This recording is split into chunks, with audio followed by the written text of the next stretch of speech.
More often than not, the life lessons I've gained through anime, games, books, movies, or even cartoons were presented in a positive light or perhaps a brightening of a darker shade.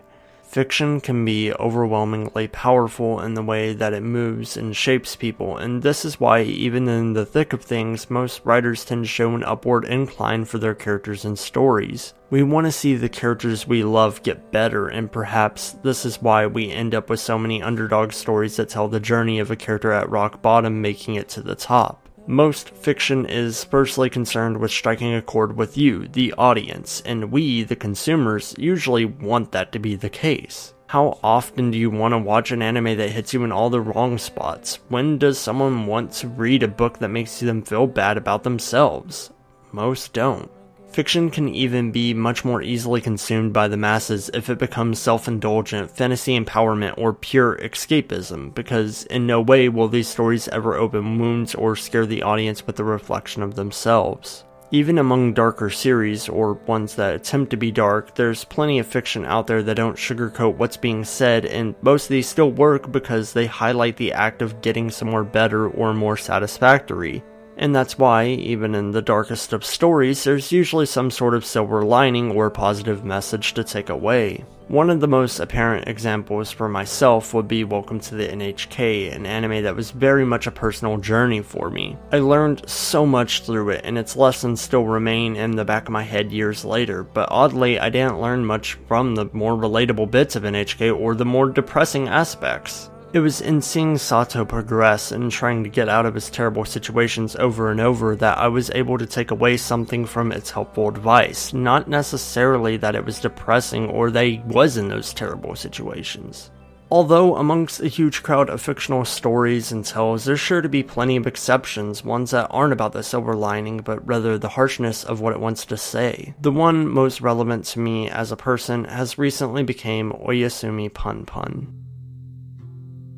Instead of taking either a neutral stance or an overly positive one on its subject material, Punpun is unforgiving and cynical all the way through. So how can something so negative with very little positivity improve one's life? Well, maybe it doesn't work this way for everyone, but when I read Punpun, I had two clear different experiences, one for each half of the manga. The first handful of volumes, I kept being reminded of my past self and actions that I still regret to this day. Many of Punpun's individual problems that he contends with in his adolescence reminds me of my past self, which hit me in the worst way possible. And not only that, I related to the awful things that happened in his uncle's romances.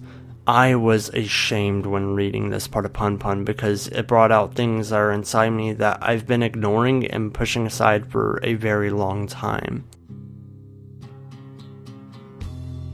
I feel insignificant. I wish I could go back and fix this. I am the worst person alive. Of course, those are very exaggerated thoughts, but they were all spreading throughout my mind because I knew that these issues were not just trivial. Punpun, in all of its negativity, has been making me want to confront myself and get over my past problems.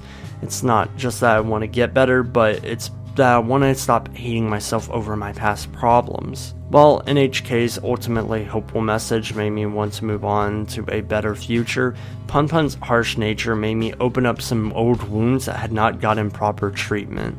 That was until I got to the second half of Punpun, which at a certain point was no longer just a matter of not wanting to relate, it was a matter of learning what not to do so that I don't have to relate in the future, because Punpun's story, while completely insane, is something no one should ever have to be able to relate with. The sad thing is, I have these same thoughts. I live like I have no purpose. I don't feel like I really belong anywhere, and that's not good. Punpun didn't necessarily teach me what to do, it opened my eyes to what I am doing wrong, why I should avoid these situations, and most of all, that I need to stop myself from going down a similar rabbit hole. If everything in Oyasumi Punpun had just been made all okay with a nice silver lining to blind me, I wouldn't be sitting here questioning my own problems and why I need to get out of them.